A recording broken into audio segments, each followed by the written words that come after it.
I get $500 a day plus expenses, I said heavily. So, how much of my time can you afford? She slid a long white envelope over my shoulder as she replied, We took up a collection. There's $1,000 here. We'll get more as we need it. I turned around at that point, struck my lighter, and peered at her in the flickering light as I asked, Why all the mystery? She was trying to cover up, leaning back from the flame of the lighter with both hands at her face in obvious alarm, and suddenly very angry. Put that out! I had only a glimpse, a brief impression of dark beauty and flashing eyes before she knocked the lighter from my hand and ran out. I was cussing out loud as I found the lighter and lit it again. The envelope was lying on my table, and 10 $100 bills were inside it. I should have walked away and left it there, but I wasn't sure she'd be back, and I didn't want a wasted collection from hard-working kids on my conscience. So I put it in my pocket and retraced my steps through the maze to the outside door, intending to return the money at the next performance of La Mancha. Someone trying to kill their star. Why, it's a tough business, I knew that, and I could understand the anxieties when that once-in-a-lifetime break seems to be materializing. But I also knew that kids like these sometimes become so steeped in drama that they can lose touch with the real world, and I just wasn't buying the melodrama. But then I stepped outside and instantly changed my mind about all that. A gun boomed from somewhere among the parked cars, and a bullet plowed into the bricks beside my head. I reacted instinctively, diving for cover behind the low wall of a walkway, and staying as flat as I could get, while 5 more sizzling rounds powdered the cement above me, all entirely too close for any kind of comfort. An engine kicked somewhere out there, and a car tore away on screaming rubber while I was still cowering in the dust. There was no thought of pursuit.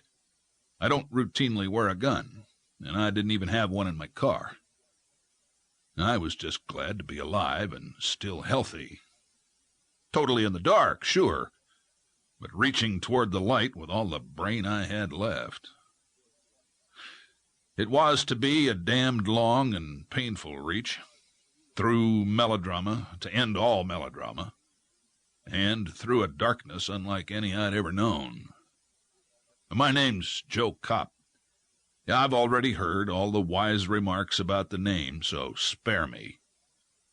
I have been a cop, of one kind or another, all my adult lifetime, and I'm crowding 40. I should have learned by now. You're saying how to do it right and stay out of trouble. Maybe so, but I guess I never had that as my first priority.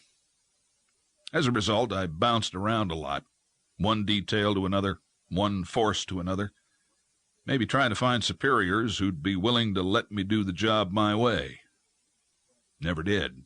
So, recently, I've been my own boss, a private businessman, cop for hire. But not that much has changed.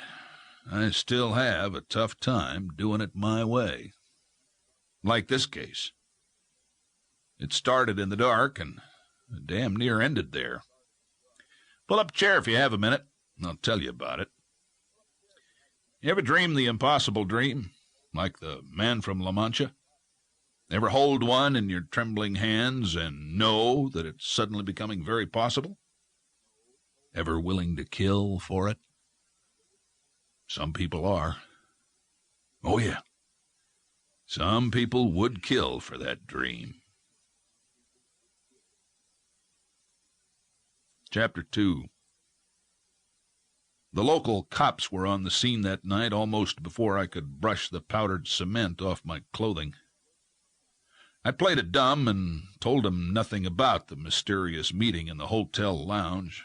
Told them I thought maybe I'd surprised kids trying to pilfer from the parked cars, and they bought the story for the moment. Still, that took some time, so it was nearly 5 o'clock before I got home. I keep an office in my bedroom, and the big bed was very inviting, but I paused beside the answering machine as a conditioned reflex that can't